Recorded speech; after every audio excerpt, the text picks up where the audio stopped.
Here's how to program a home link button in your vehicle with your Guardian garage door operator. First, you want to make sure that your vehicle is parked directly outside of your garage and is in line with your opener. You'll want to locate the home link buttons in your vehicle. Sometimes they're up here on the ceiling. They can also be on your visor, or they can be on your rearview mirror. Next, you'll want to clear out any previous codes that were programmed to the button. To do that, you're going to press and hold the two outside buttons until the indicator light begins to flash. And this could take up to 20 seconds. So I'm going to press and hold.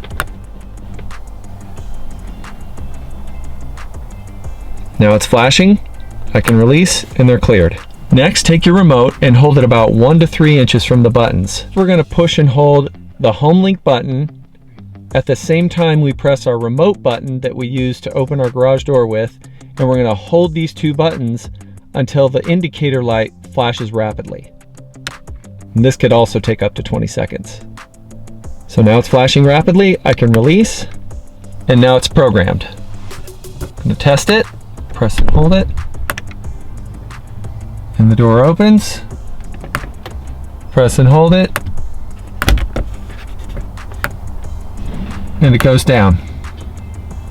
If this didn't work, and you press and hold your home link button and the indicator light blinks rapidly for 2 seconds and then turns a solid continuous light, you're gonna have to take an extra step. What you'll do is locate the learn button on the back of your operator's motor, and you're gonna press that. Then you come back to your home link button, press and hold it for 2 seconds and release. And you may need to repeat the process of pressing the learn button, holding your home link button and releasing up to 3 times to complete the training process. And that's it. If you have any problems with this process or any other problems with your garage door or garage door opener, please contact us today.